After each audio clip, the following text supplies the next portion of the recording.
Գնեք 3 քառակուսի մետր սարիկ եւ ստացեք եւս 2 քառակուսի մետր ընդամենը 1 դրամով։ Մանրամասները idealsystem.am։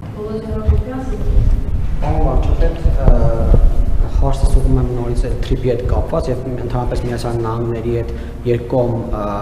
ստորագրված փաստաթղթերի հետ կապված ինչ առաջընթաց ունենք, որովհետեւ մարդիկ սպասում են թե ի վերջո այդ պայմանավորվածությունները որ կհասնեն մանրամասները ինչպես կլինեն, արդյոք ստացվելու է հայտնի այդ կոնսորցիումը, որի մասին խոսվելու է, կողմերը ինչ ներդրումներ պետք է անեն, ով ինչ ներդրում պետք է անի, ով պետք է կառավարում իրականացնի, որքանով պետք է մասնակցություն ունենա եւ Զանգեզուրյան միջանցք այդ տերմինին անդրադառնալով, պարոն վարչապետ, ես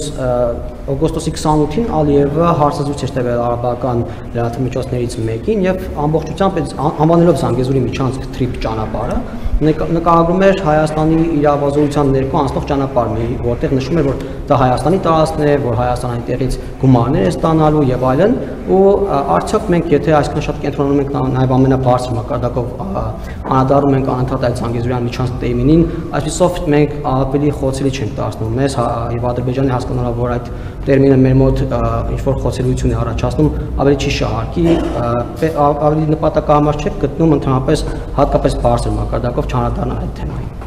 Նախ ես կարծում եմ, որ քանի որ դա առնչվում է Հայաստանի պետական շահերին, մենք ճիշտ ենք արել, որ կենտրոնացել ենք այդ թեմայի վրա, բայց իմ պատասխանից եթե հստակ չէր, ես հիմա ուզում եմ արձանագրեմ, որ այդ հարցը համարվում եմ հասցեագրված եւ հետեւաբար այլևս այդ թեմայի վրա կենտրոնանալու անհրաժեշտություն չեմ տեսնում Կոպենհագենի հայտարարությունից հետո, այսինքն այդ թեման այլևս արդիական չէ, այո, եղավ շատ լուրջ քննարկում ամենաբարձր մակարդակով եւ ամենահեղինակավոր միջազգային հարթակներում եւ այդ քննարկման արդյունքում հարցը հասցեագրվեց Կոպենհագենում տեղի ունեցած հանդիպման արդյունքներով թողարկված հաղորդագրությամբ։ Հետևաբար այդ հարցը արդեն չկա։ Գոնե ինձ համար այդ հարցը արդեն չկա եւ դա չկա նաեւ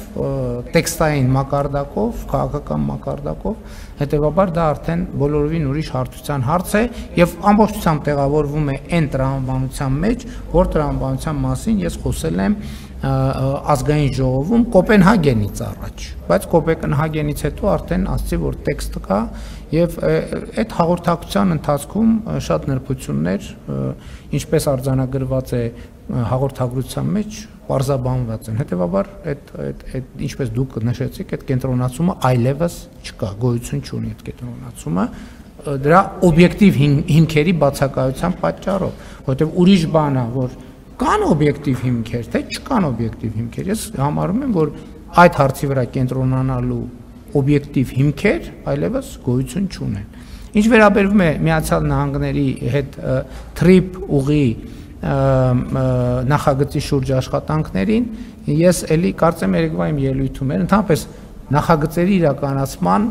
մասին մեր պատկերացումները տենց մի քիչ մոնտաժված են։ Մեզ թվում է, որ երբ որ մենք ասում ենք դե trip ուղի, ասեն հաջորդ օրը բոլորս վասում ենք եւ նստում ենք բաները, էքսկավատորները, ինքնագնացները եւ սկսում ենք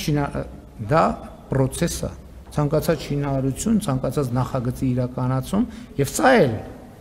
իմիջայլոց կապ ունի մեր իմացության խնդիրների հետ, որտեղ օրինակ Հայաստանում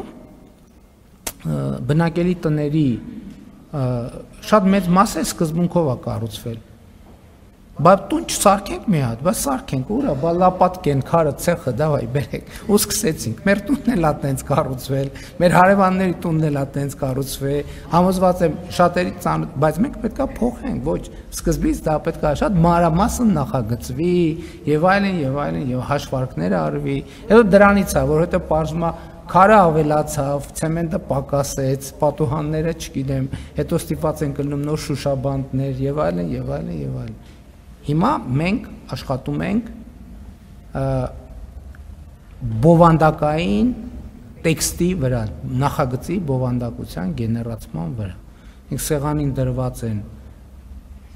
սեղանին դրված են էլեմենտներ եւ մենք այդ էլեմենտները պետք է ամբողջացնենք մի թղթի մեջ Այսինքն առաջին թուղթը պետք է ընդունվի նախագիծը երկրորդ, երրորդ, չորրորդ եւ այդպես հարցը պետք է հասնի տրամաբանական հաջորդ փուլին, բայց ելի ուզում եմ ասել, հարգելի գործընկերներ, ցանկացած լուծում չի կարող դուրս գալ այն սահմաններից, որը արձանագրված է Վաշինգտոնի խաղաղության հռչակագրում։ Այս սկզբունքներն են։ Տարածքային ամբողջականություն, իրավազորություն, ինքնիշխանություն, փոխադարձություն եւ սահմանների անխախտելություն։ Ճիշտ թվարկեցի, թե բամբաստ ուղեցի։ Եթե նույնիսկ բամբաստ ուղեմ, դա ոչ մի բան չի նշանակում։ Թղթի մեջ ոնց գրած է տենց։ Անկետի մասովի հարցն է, երբ կունենալի նկարի աշխատում ենք, հնարավորինս շուտ երկու կողմերը արձանագրել են, որ պետքա, բայց տեսեք օրինակ, եկեք օբյեկտիվ հանգամանքներն էլ հաշվի առնենք։ Օգոստոսի 8-ին մենք Վաշինգտոնում պայմանավորվեցինք Միացյալ Նահանգների հետ, որովհետև ուզում եմ բոլորիս ուշադրությունը կրկին հրավիրել այն փաստի վրա, որ թրիփ ուղի նախագծի իրականացումը Հայաստան-Միացյալ Նահանգներ երկկողմ օրակարգի հարց է։ Մենք տրամադրված էինք, որ բոլորս հիմա արագ, նույնիսկ այցերի ժամկետներ էինք ճշգրտում եւ այլն, բայց դրանից հետո տեղի ունեցավ մեծ կենտրոնացում Ուկրաինայի իրադարձությունների շուրջ, որտեղ նախագահ Տրամպը եւ նրա ադմինիստրացիան անմիջականորեն եւ մեծ ծավալով ներգրավված էր։ Դրանից հետո տեղի ունեցավ մերձավոր արևելքի, ես մենք տեսնում ենք մի օրը, պատկերացնում ենք, չէ՞, դրանից առաջ ինչքան աշխատանք է տեղի ունեցել, ինչպես օգոստոսի 8-ից առաջ է տեղի ունեցել, օգոստոսի 8-ից առաջ ամիսների ամենօրյա աշխատանք է։ Այսինքն օբյեկտիվ այս իրողությունները իրենք նաև որոշակի պայմաններ են ստեղծում եւ մենք այդ պայմաններում ենք աշխատում, որովհետեւ բոլոր դեպքերում, որտեղ նախագահ Տրամպը անձամբ ներգրավված է, իսկ թրիփ ուղու այս հռչակագրում անձամբ ներգրավված է, ըստ էության նույն թիմերն են աշխատում, նույն մարդիկ են աշխատում, Շարմ էլ-Շեյխում բոլոր են մարդիկ, ում հետ մենք աշխատել ենք եւ աշխատում ենք այդ թեմաներով, բոլորը այնտեղ էին եւ բոլորը այդ իրենք անմիջական ներգրավված են այդ գործընթացների մեջ։